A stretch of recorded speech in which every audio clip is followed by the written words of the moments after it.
নমস্কার বন্ধুরা, আজ চলে এসেছি একটা নতুন ভিডিও নিয়ে। আজকের ভিডিও আমি তোমাদেরকে 30 সাইজের ব্রাকেট ব্লাউজ কাটিং করা শেখাবো। তো এখানে যেভাবে আমি তোমাদেরকে কাটিং করা শেখাবো তোমরা সেম ভাবেই সরাসরি কাপড়ের উপরে কাটিং করতে পারবে। তো চলো আজকে ভিডিও শুরু করা যাক। এখানে যে মাপটা দেখতে পাচ্ছ এই মাপটা হচ্ছে 30 সাইজের জন্য। আর যদি চেঞ্জ হয় তোমাদের এখানে তাহলে সামনের যে গলাটা চেঞ্জ হতে পারে আর পিছনের গলাটা তোমাদের অনুযায়ী তোমরা চেঞ্জ করে নিতে পারো। এবার আমি তোমাদেরকে কাটিংটা বুঝিয়ে দিই। এখানে আমি তোমাদেরকে সামনের পার্ট কাটিং করা শেখাবো প্রথমে। তো ধরো এটা হচ্ছে তোমাদের একটা কাপড়, বুঝলে? এবার কাপড়ে সামনে যদি হুক হয় তাহলে কি করবে, কাপড়ের যে দিকটা খোলা দিক হয় সেই দিকটা নিয়ে নেবে। প্রথমে কাপড়টাকে দুভাঁজ করবে, করার পরে কাপড়ের যে দিকটা খোলা দিক হবে সেই দিকটাই নিজের দিকে করে নেবে। এই দিকটা ধরো কাপড়ের খোলা দিক থেকে কি করবে, এই দিকে 2 সুতোর মতন দাগ দেবে। দাগ দিয়ে একটা সোজা লাইন টেনে নেবে। এই যে 2 সুতোর মতো দাগ দিলাম এটা হচ্ছে হুক পটি লাগানোর জন্য, বুঝতে পারলে? এই যে দাগটা ভিতরে দাগটা দেখতে পাচ্ছ এই দাগের পর থেকেই বাকি মাপগুলো নিতে হবে। এবার এখানে নিয়ে নেবো আমরা প্রথমে ঝুলের মাপটা। এখানে আছে 12.5 ইঞ্চি, তার সাথে আরো 2 ইঞ্চি প্লাস করবো।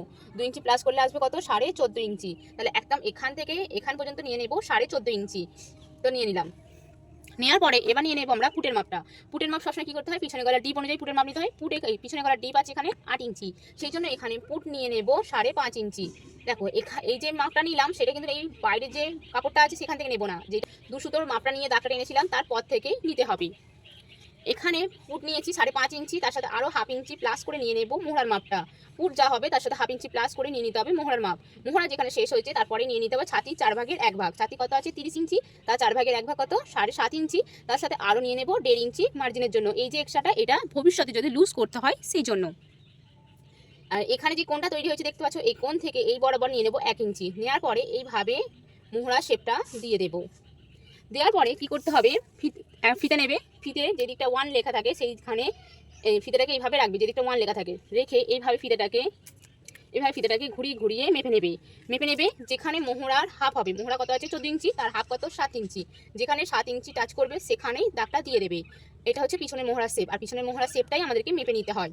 এবার এখানে নিয়ে নেব সামনের মোহরা শেপ। তার জন্য কি করবো, এই যে পিছনের মোহরা শেপটা দিয়েছি সেখান থেকে 1/2 ইঞ্চি ভিতরের দিকে দাগ দেবো।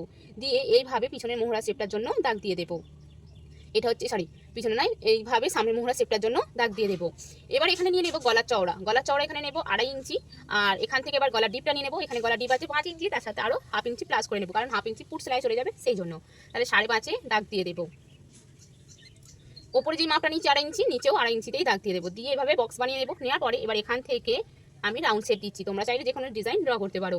এবার এই যে গলার চওড়াটা নিয়েছি আর এখানে যে দাগটা দিয়েছিলাম মোহরা সেই বরাবর এই কোণাচে করে মিলিয়ে দেবো। এটা হচ্ছে পুট ডাউন। পুট আমাদের ডাউনই হয়, এরকম সোজা হয় না, সেই জন্য এইভাবে পুট ডাউন করে নিতে হবে।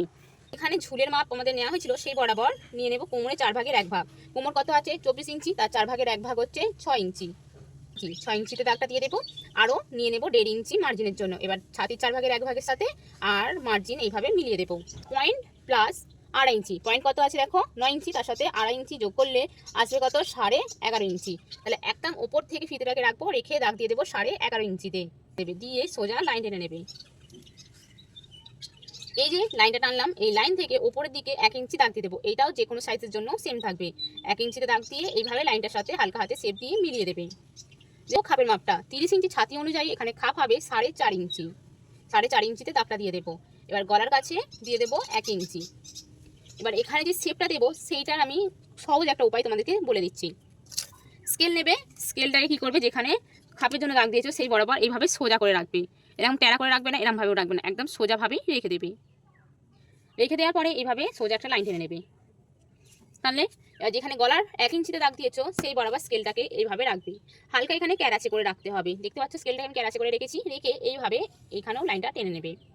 নেওয়ার পরে দেখবে এই ধরনের একটা ছক তৈরি হয়ে যাচ্ছে। এই যে কোণ আছে এই কোণের কাজটাই শুধু হালকা হাতে শেপ দিয়ে মিলিয়ে দিলেই রেডি।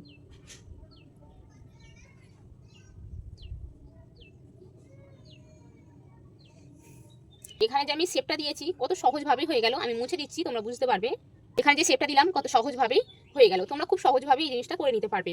এবার এখান থেকে এখান পর্যন্ত মিডিল করে নেব, যা আসবে সেটাকে মিডিল করে নিতে হবে। নেওয়ার পরে এখান থেকে ওপরের দিকে দিয়ে দেবো 3 ইঞ্চি দাগ। এখান থেকে ওপরের দিকে দিয়ে দেবো 2 ইঞ্চি, আর এই ধার থেকে ওপরের দিকে দিয়ে দেবো 3 ইঞ্চি। এই যে 3টে দাগ দিলাম এই 3টে দাগকে মিলিয়ে দেবো। হালকা সামান্য রাউন্ড শেপ দিয়ে মিলিয়ে দিতে হবে। মানে আমার সামনের পার্ট ড্রয়িং করা কমপ্লিট হয়ে গেছে। এবারে দেখো এখানে এই যে লাইনটা সোজা গেছে এই কাপড়টাকে এরকম সোজা রাখবে না, এখানে কি করবে এটাকে হালকা হাতে 2 সুতোর মতন ডাউন করে দেবে, ফিনিশিংটা খুব সুন্দর আসে সেই জন্য। এবার এর নাম্বারিং করে দিই আমি। এটা হচ্ছে 1, এটা 2, এটা 3, এটা 4। এবার কাটিং করে নেবে। তার সময় কি করবে, একদম উপর থেকে ডাউন বরাবর কাট করবে, পিছনের যে মোহরা শেপটা দিয়েছি সেই বরাবর, আর এখানে যে ডাউন করেছি আর এখান থেকে বরাবর কাট করে বার করে নেবে। পিছনের পার্টটা কিভাবে ড্রয়িং করবে সেটা বুঝিয়ে দিই। দেখো, পিছনের পার্ট ড্রয়িং করার জন্য ধরো এটা কাপড়, ধরো এটা তোমাদের কাপড়, আর কাপড়ের যেদিকটা ভাঁজের দিক হয় সেই দিকটাই নিয়ে নেবে নিজের দিকে করে। নেওয়াটা আছে এটা আমাদের সামনের পাটেই লাগবে, পিছনের পাটে লাগবে না। সেই জন্য কি করবে, এই দুসুতোটাকে এই যে ভাঁজ আছে ভাঁজের বাইরে ধরো এখানে পর্যন্ত বার করে দেবে, মাইনাস করে দেবে। করে দেওয়ার পরে যেইভাবে আছে সেইভাবে ছাপ তুলে নেবে, শুধু বগল লাইন পর্যন্ত। ধরো আমি পর্যন্ত ছাপটা তুলে নেবে। নেওয়ার পরে এখানে যেরকম গলা চওড়া ছিল সেই বরাবর দাগ দিয়ে দেবে। দেওয়ার পরে এখান থেকে নিয়ে নেবে ঝুলের মাপ। পিছনে পাটে ঝুলের সাথে কি করতে হবে, 1 ইঞ্চি প্লাস করতে হবে। তাহলে এখানে ঝুল আছে 12.5 ইঞ্চি, 1 ইঞ্চি প্লাস করলে হবে কত, 13.5 ইঞ্চি। একদম উপর থেকে এখানে পর্যন্ত 13.5 ইঞ্চিতে দাগ দেবে, দিয়ে এরকম সোজা লাইন টেনে নেবে। নেওয়ার পরে এবার এখানে দেবে কোমরের 4 ভাগের 1 ভাগ দাগ দিলে, দেওয়ার পরে 1.5 ইঞ্চি মার্জিন দিয়ে ছাতির সাথে ছাতিকে মিলিয়ে দেবে, মার্জিনটা মিলিয়ে দেবে। এবার একদম উপর থেকে নিয়ে নেবে গলার ডিপ, দাগটা দিয়ে দেবো, থেকে নিয়ে নেব 3 ইঞ্চি, নিয়ে এইভাবে শেপটা মিলিয়ে দেবো। বুঝতে পারলে? ব্যাক পার্ট কাটিং করা খুবই সহজ। আশা করছি তোমরা জিনিসটা বুঝতে পেরেছো। এটা আমি মুছে দিচ্ছি। তোমাদেরকে ফ্রন্ট পার্টটা কীভাবে কাটিং করবে সেটা বলে দিই। সামনে যে মোহরা শেপটা আছে সেই বরাবর কাট করে নেবে, সামনে যে গলাটা আছে সেটাও কাটিং করে নেবে। এবারে বেল্ট যেখান থেকে ড্রয়িং করা আছে সেই বরাবর কাট করে নেবে। এবার 3 নম্বর পার্টটা কাটিং করার সময় কি করবে, যেখান থেকে ড্রয়িং আছে তা থেকে ভিতর দিকে এইদিকে 1/2 ইঞ্চি মতন সেলাই মার্জিন রেখে দিয়ে কাট করবে, কারণ এখানে কোনো সেলাই মার্জিন নেওয়া হয় না সেই জন্য। বুঝতে পারলে? ভিতর দিকে 1/2 ইঞ্চি সেলাই মার্জিন রেখে দিয়ে কাটিং করে নিতে হবে। যদি তুমি এখানে সেলাই মার্জিনের ওপর থেকে কাটিং করো তাহলে তোমার যখন সেলাই হবে তখন যাবে কোথা থেকে, এখান থেকে, আর এখান থেকে গেলে তখন কি হবে, খাপটা চ্যাপটা হয়ে যাবে। সেই জন্য 1/2 ইঞ্চি সেলাই মার্জিন রেখে দিয়ে কাট করে নিতে হবে 3 নম্বর পার্টটা। এবার 1 আর 2 এই দুটো পার্টকে কি করতে হবে, এই যে মাঝখান দিয়ে যে ড্রয়িংটা আছে সেই বরাবর কাট করে নিতে হবে। এবার এখানে আমাদের 1 নম্বর আর 2 নম্বর পার্টটাকেই বাড়িয়ে নিতে হবে। তার জন্য কি কাটিং করার পরে 1 নম্বর পার্টটা কাটিং করার পরে এই ধরনের দেখতে লাগবে। এবার এই পার্টটাকে বাড়ানোর জন্য কি ধরনের কাপড়ের উপরে রাখবে, দেখো যদি তোমরা এটা ধরো চৌকো কাপড়, এটা এরকম রেখেছি আর এই পার্টটাকে এরকম টানছি, বাড়ছে না, তাহলে এই বরাবর রাখবে না। কি করতে হবে, কাপড়টাকে এরকম ক্যারাচে করে রাখতে হবে। বুঝলে? কাপড়টাকে ক্যারাচে করে রাখবে, রাখার পরে এই পার্টটা তার উপরে রেখে দেবে। এবারে এই পার্টটারই বাড়িয়ে নিতে হবে। তাহলে যেদিকটা রাউন্ড শেপ আছে সেই দিক বরাবর নিয়ে নেবে 1.5 ইঞ্চি, আর অবশ্যই ফিতেটাকে এরকম ক্যারাচে করে রাখবে যেন এই রাউন্ডটার সাথে মিলে যায়। বুঝতে পারলে? রাউন্ড শেপ যেদিক আছে সেই বরাবর নিয়ে নেবো 1.5 ইঞ্চি, যেদিকটা সোজা দিক আছে সেদিকটা নিয়ে নেবো 1.25 ইঞ্চি, আর ওপর দিকে নিয়ে নেবো 1/2 ইঞ্চি, নিচের দিকে নিয়ে নেবো 1/2 ইঞ্চি। এই যে দাগগুলো দিলাম এই দাগগুলোকে এবার মিলিয়ে দেবো। কীভাবে, যেইভাবে আছে সেইভাবে ড্রয়িং করে মিলিয়ে দিতে হবে। বুঝতে পারলে? এইভাবেই মিলিয়ে দিতে হবে। এবার পাটে নিচের পাটটা কাটিং করবে, তার জন্য কি করতে হবে, চৌকো কাপড় নিয়ে নেবে, ধরো এটা কাপড়। এবার নিচের পাটটা কাটিং করার জন্য এই যে শেপটা দিয়েছে দেখতে পাচ্ছ, এই শেপটাকে ফিতে দিয়ে এইভাবে ধরে ধরে মেপে নিতে হবে। এইভাবে ধরে ধরে মেপে নেবে। মেপে নেওয়ার পরে যা আসবে সেটা এখান থেকে এখান পর্যন্ত দাগ দিয়ে দেবে। এটা ধরো এক্সট্রা কাপড়, এখানেও দাগ দেবে, দিয়ে এটাকে চৌকো করে নেবে। নেওয়ার পরে এবার হাইটের জন্য দাগ দেবে।